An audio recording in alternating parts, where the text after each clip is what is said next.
سب سے پہلے آپ سے یہ جاننا چاہوں گا کس طرح آپ کو نظر آ رہا ہے افغانستان کا حال اور مستقبل؟ شکریہ صافی صاحب. میرے خیال میں اگر ہم حال اور مستقبل کی بات کریں گے تو اس کے لیے ہمیں ماضی میں جانا بہت ضروری ہے. افغانستان کی صورتحال ہم سب کے سامنے ایک کھلی کتاب کی طرح پڑھی ہوئی ہے. وہ ماضی، حال اور مستقبل بالکل جڑے ہوئے ہیں. بلکہ اگر حال میں دیکھیں تو ہمیں یہی لگ رہا ہے کہ ماضی ایک دفعہ پھر اپنے آپ کو دہرا رہی ہے اور مستقبل میں بہت برے اثرات آئیں گے اگر یہ جس طرح کا چل رہا ہے اسی طرح چلتا رہا تو. صافی صاحب، الحمدللہ ہم تاریخ میں بھی افغانستان کے مسئلے میں آج اگر دیکھیں تو ہم صحیح سمت میں تاریخ میں کھڑے تھے اور انشاءاللہ آج کے لیے بھی ہم اسی طرح کی سمت چنیں گے. جب افغانستان میں یہ جنگ شروع ہوا تب بھی میرے بزرگ یہ فرما رہے تھے، بلکہ فرماتے رہے کہ یہ لڑائی روس اور امریکہ کی لڑائی ہے اور اس میں کسی اور کا لینا دینا نہیں اور اس کی بہت تباہی ہوگی.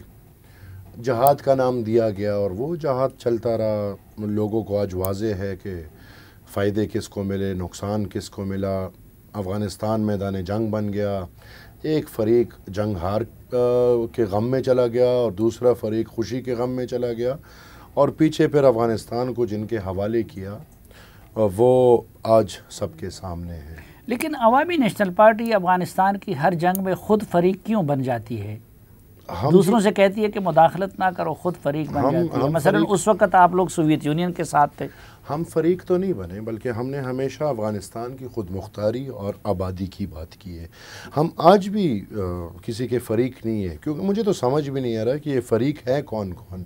بات ہو رہی ہے افغانستان سرزمین کی تو فریق تو ایک ہی ہے، افغانستان سرزمین. پھر افغانستان سرزمین پہ رہنے والے جو طالب اگر آپ نام دینا چاہتے ہیں وہ بھی چلے اس سرزمین کی ایک حقیقت ہے اور باقی جو عوام ہے وہ بھی ہے. ہم تو اگر بات کرتے ہیں تو اسی ایک فریق اور وہ افغانستان کی سرزمین کی بات کرتے ہیں اور تاریخی سطح پہ ہم وہی بات کرتے آ رہے ہیں کہ ہم افغانستان میں امن چاہتے ہیں. ہم کسی کی مخالفت نہیں کرتے. نہیں، امن تو بظاہر سب کہتے ہیں. امریکہ بھی کہتے ہیں میں امن چاہتا ہوں، سوویت یونین بھی کہتا ہے میں امن چاہتا ہوں، پاکستان بھی کہتا ہے میں امن چاہتا ہوں، لیکن عملاً ہوتا کچھ اور ہے.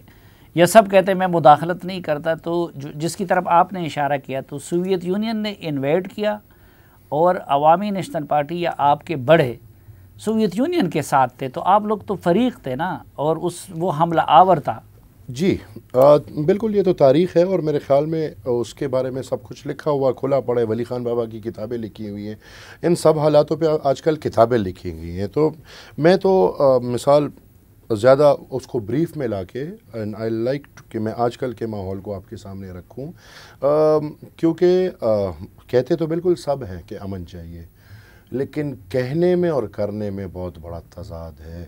جو نام آپ نے لیے ہیں ابھی تو Soviet union is history now. ہم جب سے میرے خیال میں پیدا ہوئے ہیں اور بڑھ رہے ہیں Soviet Union was a history for us. ابھی تو اس طاقت میں نہیں ہے. ابھی کی طاقت کی ہم بات کریں تو افغانستان سوویت یونین کے ٹوٹنے کے بعد تباہ ہوا ہے بہت زیادہ، اور اس میں سوویت یونین کا کوئی ہاتھ نہیں. اگر ہم بہت کھینچ کے بھی اس کو سوویت یونین کے پاس لے جائیں ٹھیک ہے، ہم لے جائیں گے، لیکن جو تباہی افغانستان کی سوویت یونین کے بعد ہوئی ہے آج تک وہ بالکل ظاہر ہے. اب اگر آپ کہتے ہیں کہ امریکہ کہتے ہیں کہ ہم امن چاہتے ہیں تو ان کے کردار سے ایسا لگا نہیں. ہم آج بھی یہ کہیں گے، ہم تاریخی سمت میں ہم یعنی آپ یہ مانتے ہیں کہ امریکہ افغانستان میں امن نہیں چاہتا؟ دنیا مانتی ہے، دنیا مانتی ہے. آپ دیکھیں یہ ایک گیم ہے جس میں ہماری قوم تباہ ہو رہی ہے. امریکہ کبھی اپنے نقصان کے لیے ادھر نہ آیا ہے، نہ آئے گا، نہ آیا تھا.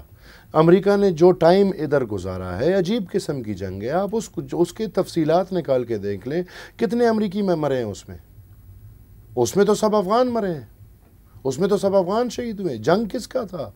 امریکہ کبھی اپنے نقصان 2400 امریکی مرے ہیں، 1.5 لاکھ افغان مرے ہیں، 70,000 پاکستانی مرے ہیں. فگرز اگر آپ دیکھیں تو میں تو یہی جو ہم چیخ رہے ہیں، ہم تو یہی رونا رو رہے ہیں کہ افغانستان اور پاکستان کے صورتحال ایک دوسرے سے جڑے ہوئے ہیں.